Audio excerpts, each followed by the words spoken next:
आप सभी भाई-बहनों का आध्यात्मिक ज्ञानात्मक चैनल की ब्रह्म मुहूर्त ज्ञान उपदेश कक्षा में एक बार फिर स्वागत है। आज की चर्चा का विषय नैतिकता को बनाए रखने से लेकर करने जा रहे हैं कि कुछ रोज पहले ही हमने एक सत्संग की स्थितियों के अभाव के ऊपर, उपेक्षा के ऊपर, एक अपराध यानी कि एक पाप कर्म होने की संभावनाओं की ऊपर एक वीडियो प्रसारित किया था इसी ब्रह्म मुहूर्त ज्ञान उपदेश कक्षा में। क्योंकि कलयुग का समय चल रहा है। अब कलयुग के समय में एक साधारण मनुष्य की विषय भोगों में रुचि तो बनी हुई है। इसके लिए आपके हमारे प्रयास निरंतर बने रहते हैं। लेकिन सत्संग के प्रति आपकी हमारी जो एक स्थितियां हैं, वो दिन प्रतिदिन कमजोर होती जा रही है। जिसका अभिप्राय क्या है कि आपके हमारे जीवन में सत्वगुण की स्थितियों का जो एक संग होना चाहिए, उसमें निरंतर कमजोरी बढ़ती जा रही है। क्योंकि मनात्मक स्थितियां यानी कि तमोगुण का संग करने की एक प्रवृत्ति आपके हमारे जीवन में निरंतर बढ़ती जा रही है। क्योंकि आपकी हमारी जो दिनचर्या है वो बिगड़ती जा रही है। जबकि शास्त्रों में तो बार-बार कहा गया है, तमोगुण की निंदा करो। देखिए, तमोगुण का अभिप्राय अज्ञानता से भी लिया जाता है, अंधकार से भी लिया जाता है। लेकिन विशेष रूप से इनको कानून के उल्लंघन से कहो, शास्त्र विरुद्ध जो पाप कर्म मनुष्य कर जाता है, क्योंकि शास्त्रों में तो स्पष्ट शब्दों में बार-बार यही संकेत दिए गए, ये करो, ये मत करो। वेदों का जो ज्ञान है, उसमें भी विस्तार रूप से मनुष्य की जो एक स्थिति के 3 गुणों की स्थितियाँ हैं। देखिए, तमोगुण से अच्छा रजोगुण है, रजोगुण से अच्छा सत्वगुण है। साधारण परिस्थितियों में हम बार-बार इस बात को दोहराते रहते हैं। और शास्त्रों में तो स्पष्ट शब्दों में कहा गया, तमोगुण की निंदा करो, रजोगुण की उपेक्षा करो और प्रशंसा केवल सत्वगुण की करो। क्योंकि तमोगुण और रजोगुण दोनों गुण बांधते हैं, बंधनदायक हैं, तुम्हारे दुखों का कारण है। देखिए, तमोगुण तो प्रत्यक्ष रूप से ही दुखों का कारण है, क्योंकि जब आप कानून का उल्लंघन करते हो, अपराध जगत में आप निंदनीय कार्य करते हो। देखिए, आज जो हम बार-बार बात करते रहते हैं, नैतिकता के ऊपर देखिए चर्चाएँ तो बहुत होती हैं। यानी कि धर्म के ऊपर चर्चाएँ बहुत होती हैं, सत्वगुण के ऊपर चर्चाएँ बहुत होती हैं। सत्संग भी होता हुआ विशेष रूप से भारत जैसे आध्यात्मिक देश में तो इन सभी स्थितियों पर हम प्रत्यक्ष रूप से विशेष स्थितियाँ सात्विक देखते हैं। लेकिन जब नैतिकता की बात आती है, धर्म की बात आती है, कर्तव्य पालन की स्थितियों का विशेष स्थितियाँ बनती हैं, उन परिस्थितियों में मनुष्य में एक नैतिकता का अभाव बना रहता है। धर्म की मर्यादाएँ यानी कि अपने कर्तव्य कर्मों के प्रति आपकी कोई उत्सुकता बनती नहीं है। यानी कि मनुष्य दिखावे के स्तर पर भले ही कुछ कानून का पालन भी करता है, धर्म की स्थितियाँ भी अपनी मजबूत बनाने का एक औपचारिकताओं में रहते हुए पालन करता है। लेकिन मानसिक स्तर पर जब तक आपके भीतर में इन सभी स्थितियों को इन सभी स्थितियों के प्रति कोई श्रद्धा नहीं है। देखिए, श्रद्धा का अभाव होने से ही मानसिक स्तर पर स्थितियाँ निरंतर बिगड़ती जा रही और मानसिक स्तर पर जब स्थितियाँ बिगड़ती हैं, तो फिर मनुष्य के कारण शरीर में शुभ संस्कार बन नहीं पाते।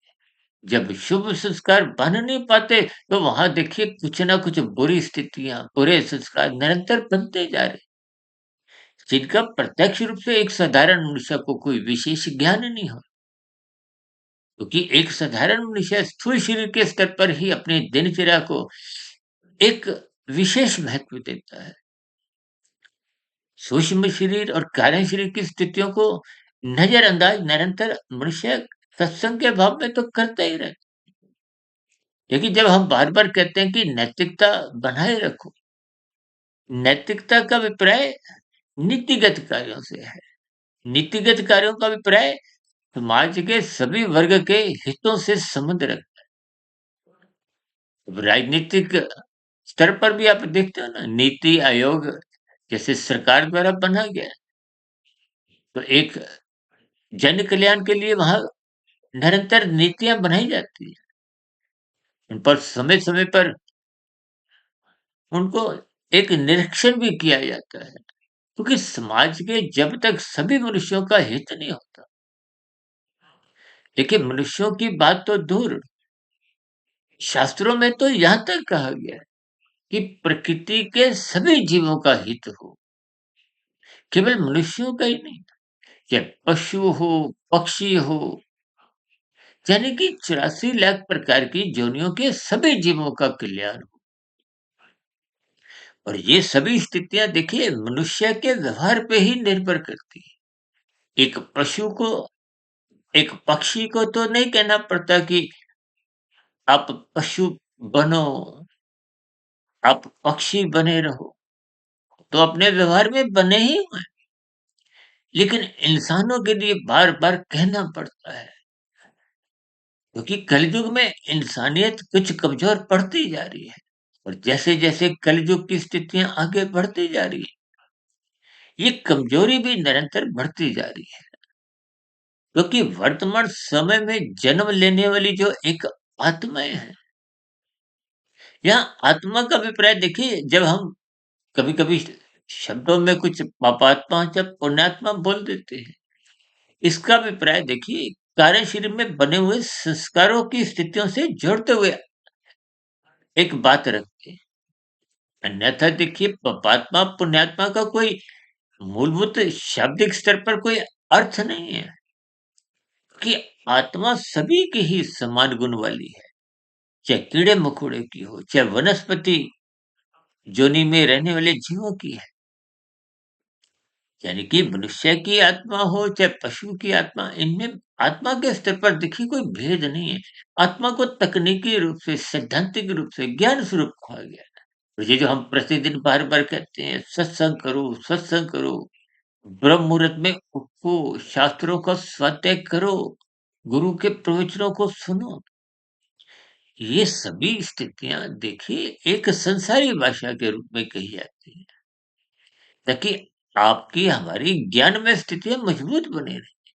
यानी कि हम आत्मस्थित स्थिति में निरंतर बने रहें।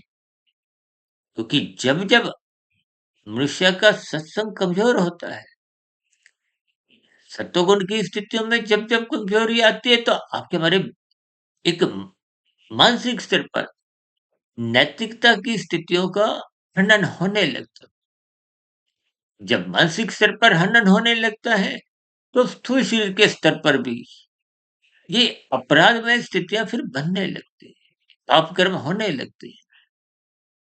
अभी कुछ दिन पहले हमने जो एक वीडियो प्रसारित किया था ना, कि सत्संग की उपेक्षा ही मनुष्य को देर-सबेर अपराधी बनाती है, पापी बनाती है। देखिए जब आप और हम कानून का उल्लंघन करते हैं, तो पकड़े जाने पे ही आप अपराधी माने जाते हैं, फिर उसकी सज़ा भुगतनी पड़ती है। अक्सर हम तो यातायात नियमों के संदर्भ में बार-बार इस बात को जोर देकर उठाते हैं कि लाल बत्ती पे रुको, दूसरों की हरी बत्ती का सम्मान करो। ये बहुत साधारण सी बात मैं बार-बार इसीलिए दोहराता हूँ, क्योंकि इन सभी स्थितियों में एक साधारण मनुष्य का कम अधिक वास्ता संबंध बना रहता है। अब मनुष्य यदि इन सभी स्थितियों को हल्के में लेता है, तो निश्चित रूप से आपके हमारे कर्मों में बिखराव आने लगता है, बिगड़ने लगते हैं। जब कानून के स्तर पर ही छोटी-छोटी स्थितियों में ही आपकी हमारी सहनशीलता जवाब देने लगती है, देखिए, लाल बत्ती पे 1 डेढ़ 2 मिनट की ही स्थितियाँ रुकने की होती हैं, एक व्यवस्था के अंतर्गत। क्योंकि जब आपकी हरी बत्ती होती है, तो दूसरे भी अपने धर्म का पालन करते हैं। यानी कि दूसरों के अधिकारों की रक्षा के लिए हम सभी मनुष्यों को अपने धर्म का पालन करना होता है, कर्तव्य का पालन करना होता है। यही एक नैतिकता है। अन्यथा नैतिकता में हरस्य होते ही फिर ये सभी स्थितियाँ कमज़ोर होने लगती हैं, धर्म की स्थितियाँ कमज़ोर होने लगती हैं। अक्सर एक साधारण मनुष्य धर्म की स्थितियों को तो बस पूजा-पाठ से तक जोड़ते हुए सीमित अर्थों में लेता है, जबकि धर्म का अभिप्राय धारण करने की उस प्रवृत्ति से है जिसके अंतर्गत आपकी हमारी दिनचर्या में जितने भी कार्य होते हैं, वो धर्मानुसार हो, यानी कि कर्तव्य पालन की स्थितियाँ उसमें निरंतर बनी रहनी चाहिए, ताकि आपका स्वयं का भी हित हो, अन्य मनुष्यों का भी हित हो, प्रकृति के अन्य जीवों का भी हित हो, प्रकृति के वातावरण में, सौंदर्य में किसी भी प्रकार की कोई गिरावट नहीं आए। आजकल तो देखिए प्रदूषण की समस्याओं के लिए हम सभी भाई-बहन किन्हीं न किसी रूप से प्रत्यक्ष, अप्रत्यक्ष रूप से हम स्वयं उत्तरदायी हैं। किसी पशु को, पक्षी के लिए इन प्रदूषण के लिए उत्तरदायी नहीं ठहराया जा सकता। लेकिन इन सभी स्थितियों को मनुष्य हल्केपन में लेता है। क्यों? क्योंकि उसका सत्संग कमज़ोर स्थिति में है। सत्वगुण का संग मनुष्य आंशिक स्तर पे करता है या यूँ कहो कि उससे विमुख बना रहता है। हम तो बार-बार कहते हैं ब्रह्म मुहूर्त में उठो। ब्रह्म मुहूर्त सत्वगुण की एक शुद्धतम स्थिति है। शाम को सूर्य के ढलते ही तामसी स्थितियाँ, अंधकार में स्थितियाँ उत्पन्न होती हैं। देखिए तमोगुण की जो बुराई की स्थितियाँ हैं, अक्सर हम बार-बार कहते हैं ना कि तमोगुण छिपकर ही हमला करता है। इसके बहुत गहरे अर्थ हैं। अब मुझे ध्यान आ रहा है शायद हमने इससे मिलती-जुलती एक बार कभी कोई वीडियो भी बनाई थी संध्या बेला ज्ञान कक्षा में। देखिए तमोगुण का अभिप्राय एक निषेधात्मक स्थितियों से है। यूँ तो देखिए नींद से भी लिया जाता है, पदार्थों से भी लिया जाता है।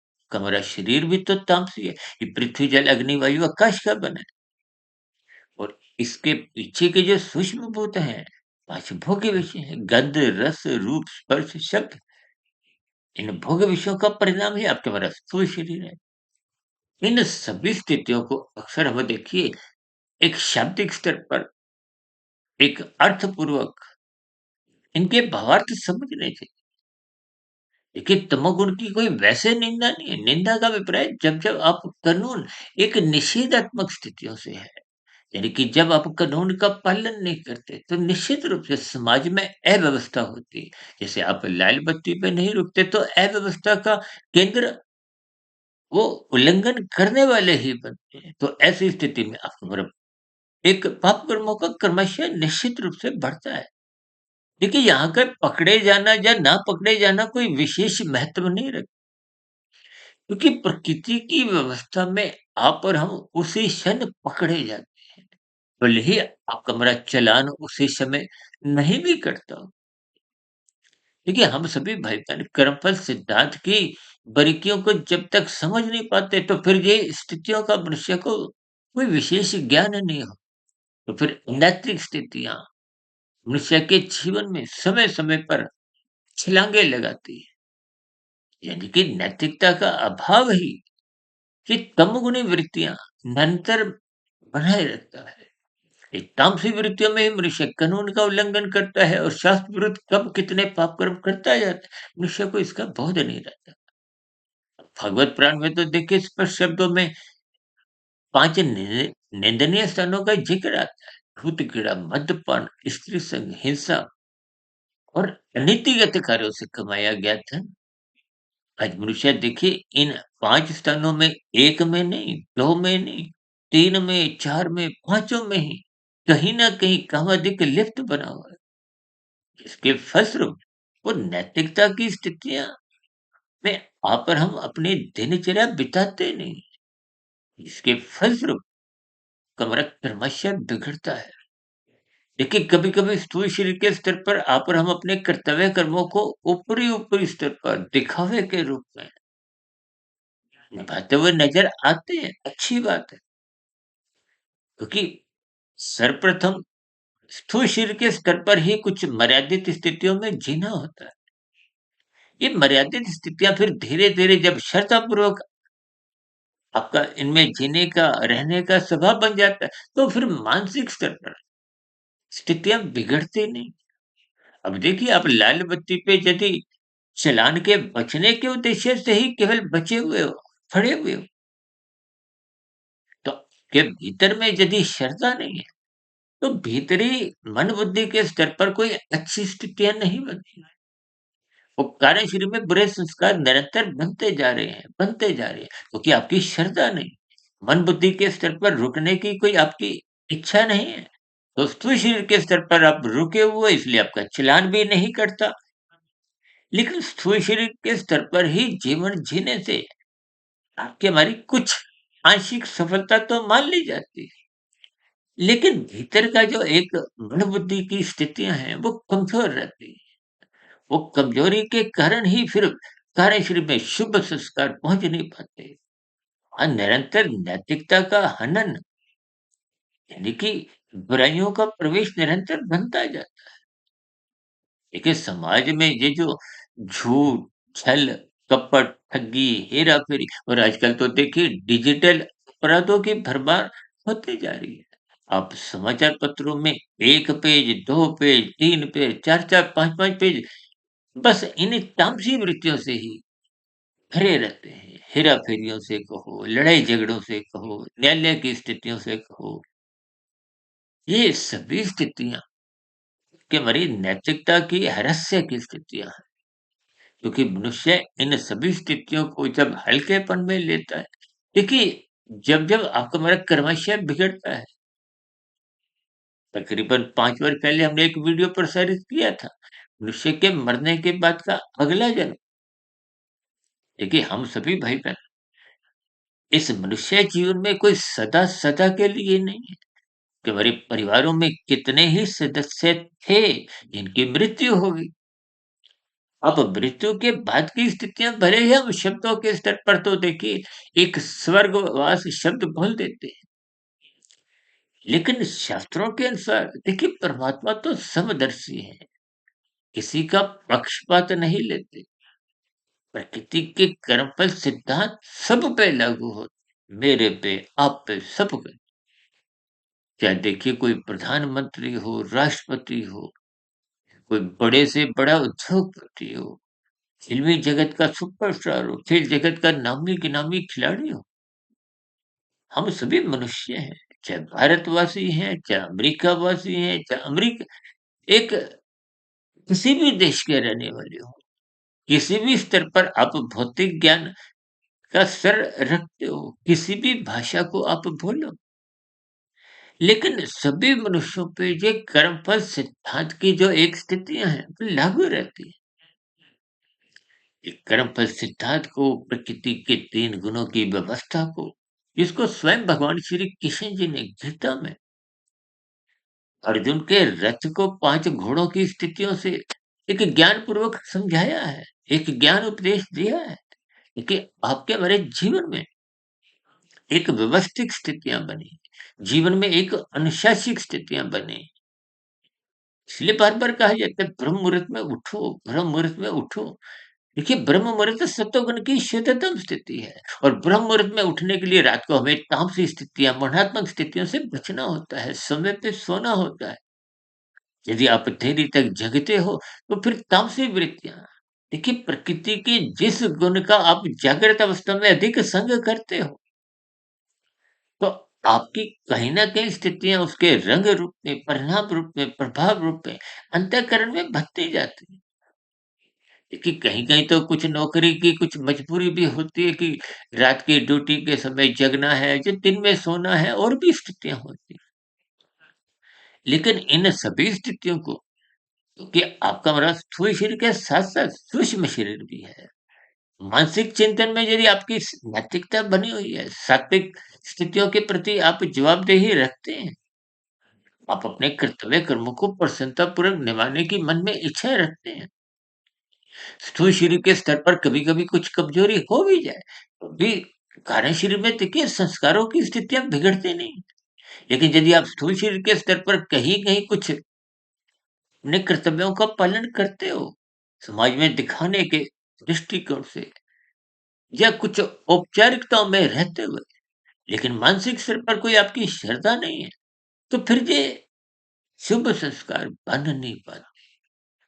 देखिए, जब बुरे संस्कार निरंतर भीतर में कार्यशील में पहुँचते जाते हैं, तो देखिए ना, ये क्रोध की स्थितियाँ हैं, समाज में ये जो हत्या बलात्कार जैसी स्थितियाँ हैं, ये कोई एक दिन में नहीं बनती। इसके पीछे का कारण देखिए कार्यशील में बने हुए दूषित बुरे संस्कार होते हैं। उनको जब कुछ ऐसी परिस्थितियाँ भारी स्तर पर मिलती हैं, तो वो दूषित बुरे संस्कार बहुत ही वेग से आते हैं, फनी स्तर पे आते हैं और मन बुद्धि के स्तर पर उन बुरी स्थितियों के परिणाम पर कोई चिंतन नहीं करते, क्योंकि वो सब स्थितियाँ बहुत ही एक वेग से स्थूल शरीर के स्तर पर उठती हैं, ज्ञानेंद्रियों के स्तर पर भोग करवाई जाती हैं और कर्मेंद्रियों के स्तर पर पाप कर्म करवाई जाती है। भले ही उन क्षणिक आवेगों का अब देखिए ना तूफान घंटे का आता है, 2 घंटे का आता है, लेकिन तबाही कितनी मचा जाता है, कितनी जान-माल की हानि करवा देता है। मेरा तो व्यक्तिगत ऐसा कर्मफल सिद्धांत के अंतर्गत कुछ ऐसी स्थितियाँ मुझको हर्षित होती हैं कि ऐसे देखिए जघन्य अपराध करने वालों की 1-2 जन्म नहीं, 10-20 नहीं, 100,000 नहीं, लाखों, करोड़ों, अरबों जन्मों तक इन नीचे की योनियों में भटकना पड़ता है, दुःख सहने पड़ते हैं। इन सभी स्थितियों को हमें ज्ञानपूर्वक समझना है और इन सभी स्थितियों से बचने के लिए आपको हमें अपने भोग विषय, अपना रजोगुण, अपनी संसारी स्थितियाँ एक मर्यादा में रखना हो और ये रजोगुण बिना सत्संग के कभी भी मर्यादा में आता नहीं। यानी कि रजोगुण विषद हो, गंध, रस, रूप, स्पर्श, शब्द इनको मैं साधारण शब्दों में देखिए सुख, सुविधा, स्वाद, सम्मान, सत्ता से जोड़ते हुए साधारण शब्दों द्वारा कुछ इनको परिभाषित करता हूँ। जब तक आपका हमारा रजोगुण एक अनुशासन में नहीं रहे और ये बिना सत्संग के अनुशासन में कभी रह ही नहीं सकता। ये बहुत ही देखिए स्पष्ट संदेश है। इन सभी स्थितियों को हमें ज्ञानपूर्वक चिंतन करना है।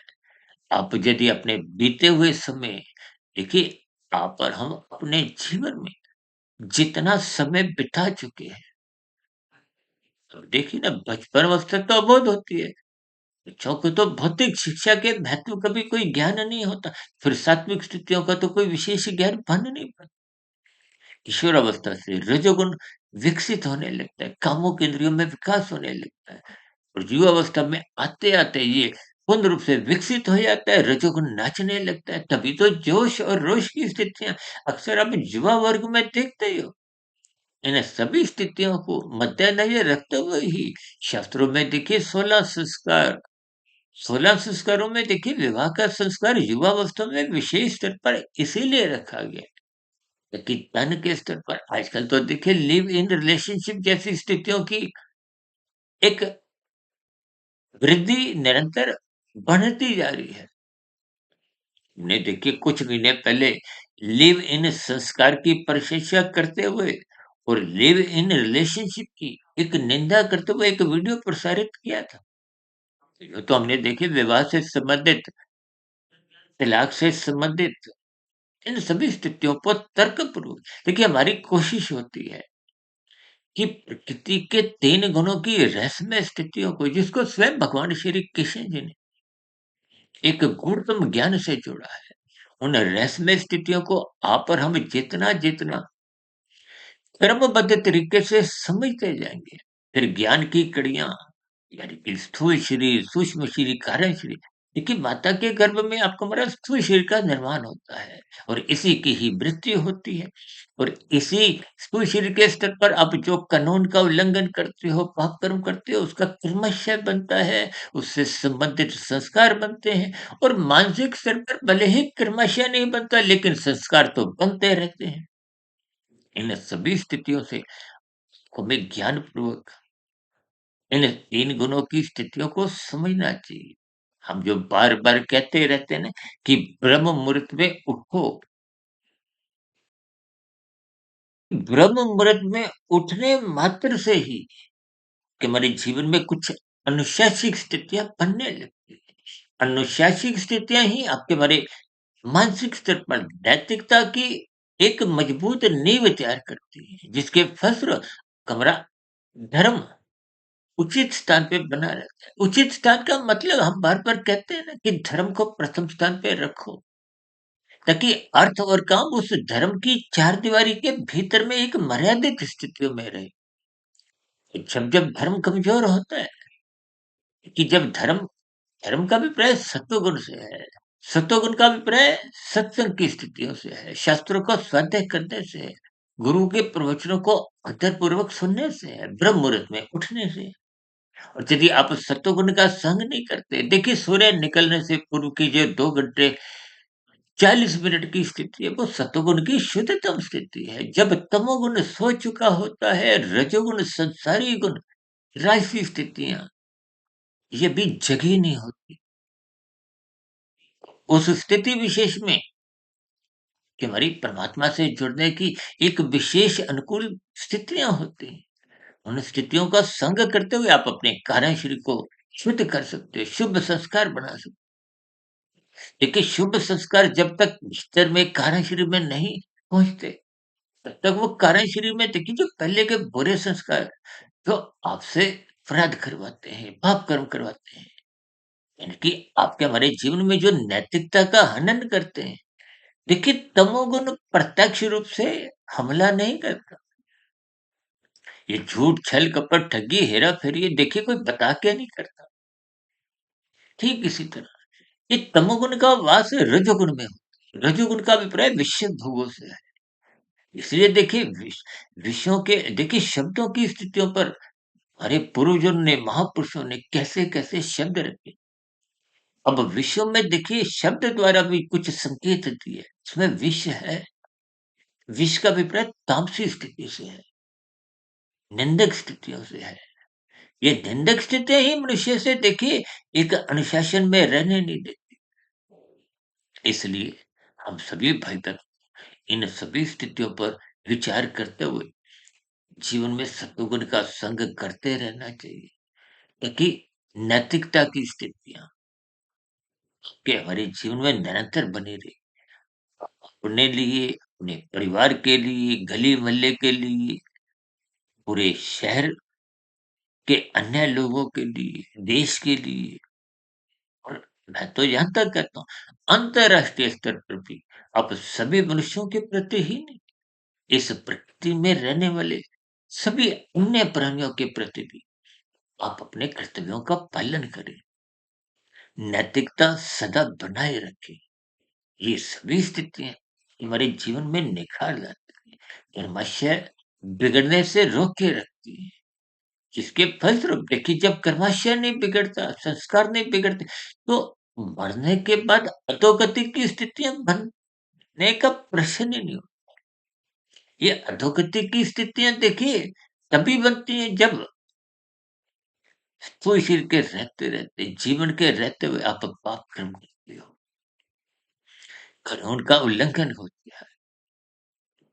तो ये सभी स्थितियाँ देखिए कर्मशः बिगाड़ती हैं और मनुष्य योनि का अवसर पुनः तभी मिलता है जब संचित कर्मों में, कर्मशः में पुण्य कर्म कम से कम अधिक अनुपात में यानी कि 50-51% के अनुपात में होते हैं और अधिक होते हैं। यदि अपरम कानून का उल्लंघन करते हैं, आप कर्म करते रहते हैं, नैतिकता की दुहाई मात्र शब्दों तक ही देते हैं, आपके हमारी व्यवहार में नहीं दिखती, तो निश्चित रूप से पाप कर्मों का क्रमशः निरंतर बढ़ता जाता है। देखिए पाप कर्मों का क्रमशः बहुत ही गुणात्मक रूप से बढ़ता है। अब जो मनुष्य लाल बत्ती पे नहीं रुकता, वो स्वयं भी पाप कर्म करता है, अन्य लोगों को भी प्रेरित करता है और जिनको वो दुखी करता है, जिनका हिस्सा खाता है। तो ये बहुत ही गुणात्मक रूप से देखिए 2-4 मिनट के एक सात्विक और सुख की स्थिति प्राप्त करने के लिए आप और हम कितने पाप कर्म कर जाते हैं। इन पर सत्संग के अभाव में मनुष्य चिंतन कर नहीं पाता। युवा वर्ग में तो देखिए आप अक्सर सड़कों पे देखते ही हो कुछ ऐसी ही स्थितियाँ 1 बार नहीं 2 बार, 4 बार कितनी बार बनती हैं कि हमारे व्यवहार में झूठ, छल, कपट, ठगी ये सभी स्थितियाँ देखिए ये नैतिकता की गिरावट लाते हैं। नैतिकता की गिरावट लाना ही एक धर्म की स्थितियाँ कमज़ोर होती हैं। जब धर्म कमज़ोर होता है तो जी अर्थ और काम नाचते हैं। फिर ये किसी मर्यादित स्थिति देखिए मर्यादा का दूसरा नाम ही तो सत्संग है, धर्म है, नैतिकता है। ये शब्दों की कहीं भी स्थिति से इसलिए हम बार-बार कहते हैं सत्वगुण का संग करते रहो। ब्रह्म मुहूर्त में जितना आप अधिक उठोगे तो फिर दिन में राशि स्थितियाँ कभी भी बिगड़ती नहीं। जब राशि स्थितियाँ एक मर्यादा में रहती हैं, बिगड़ते नहीं, तो फिर मनुष्य का तमोगुण में गिरने का प्रश्न ही नहीं उठता। इन सभी स्थितियों पर आप भी ईमानदारी पूर्वक चिंतन करें। यथासंभव जीवन में शिष्टाचार, नैतिकता, धर्म की स्थितियाँ निरंतर अपने व्यवहार में, चिंतन में, कर्मों में बनाए रखें कि कमरा मिला हुआ जीवन भौतिक स्तर पर सफल हो और आध्यात्मिक स्तर पर सार्थक हो। आध्यात्मिक उन्नति के दरवाजे क्रमशः खुलते जाएँ, ताकि अधोगति की जो एक स्थितियाँ हैं, उनसे भी आप और हम बचते जाएँ। निरंतर कमाई करते हुए साधना आरंभ हो, हम कर्म योग, ज्ञान योग, भक्ति योग में क्रमशः स्थित हों। इन्हीं शुभकामनाओं के साथ आज की चर्चा विशेष को यहीं विराम देते हैं। दिन में 12-1 बजे आध्यात्मिक सीजन के अंतर्गत ज्ञान संदेश में फिर मिलते हैं। तब तक आप सुधीर भाटिया फकीर को इजाज़त दें। फिर भी वीडियो संबंधित कोई बात आपको समझ नहीं आई, आपके कोई मन में प्रश्न हो, ये नीचे दिए गए कमेंट्स बॉक्स पर आपके प्रश्नों का, सुझावों का और शिकायतों का सदा ही स्वागत है। क्योंकि शाम की संध्या बेला ज्ञान कक्षा में प्रश्नोत्तर ज्ञान कक्षा के अंतर्गत हम कुछ ऐसे प्रश्नों को भी लेते हैं जिसमें एक अधिक से अधिक मनुष्यों का एक ज्ञान में वृद्धि होती है। कल सुबह फिर मिलेंगे ब्रह्म मुहूर्त ज्ञान उपदेश की एक नई कक्षा में। तक आप सुधीर भाटिया फकीर को इजाजत दें। आप सभी भाई बहनों का इस चर्चा विशेष को ध्यानपूर्वक, धैर्यपूर्वक और गंभीरतापूर्वक सुनने के लिए बहुत बहुत धन्यवाद।